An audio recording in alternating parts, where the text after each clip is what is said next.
So Stapleton was always so happy to go to school in preschool and pre-K and kindergarten.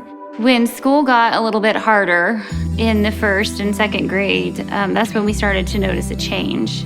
You couldn't get him out of bed. You couldn't get him to the door. I just assumed, probably because how I didn't know any different, that he just was being a typical kid that didn't want to go to school. He is a people person, and so he created relationships, we know now as a defense mechanism, to not have to go to class and not have to go sit there and try to read.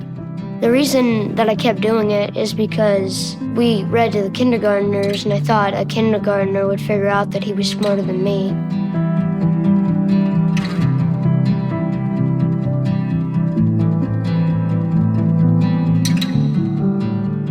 When we would talk to the teachers, we would get great progress reports, or he's doing great, he's highly intelligent, and test scores were saying something different, and so there was a disconnect, but we just weren't sure what it was. There was one morning when he refused to go in, so we brought him back home, and that's when he broke down and told us that he had been faking it, that he can't read, and that he thought he was dumb. And he didn't understand why everyone else his age and everyone else at school could read, but he couldn't. That day was probably the day of all days for me as a dad, as rock bottom.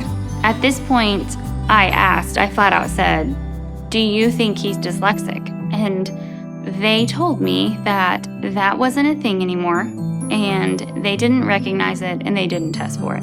But for him to get accommodations that he needed at school, we had to have an official diagnosis. We were able to get on a waiting list with a psychologist. Something we didn't expect was it was 4 to 6 months.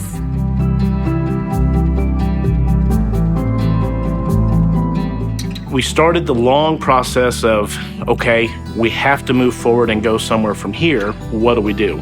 We kept pushing and fighting and trying to find different methods, and ultimately were able to find a tutor outside of school that provided Orton Gillingham style teaching and was able to now help Stapleton learn how to read.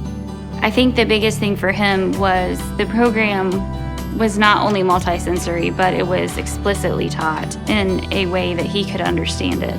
I think it's helped me learn life lessons. Reading has, because it's helped me learn that you need to keep going and keep pushing on. That's what being a difference maker is all about, helping other kids and other people. Me and my husband just kept saying, what about all the other kids out there?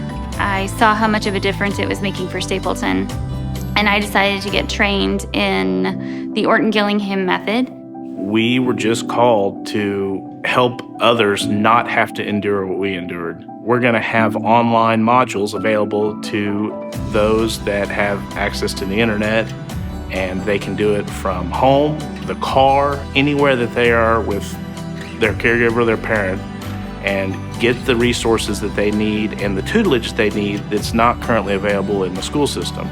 Our ultimate goal is to be difference makers, to make a difference in the lives of those kids that are struggling with reading, that are dyslexic, that the parents just don't know where to turn. Hopefully we can give them just a little, honestly, peace and comfort that they're able to provide for their kids so that they can become lifelong learners that are capable and successful on the journey through the world.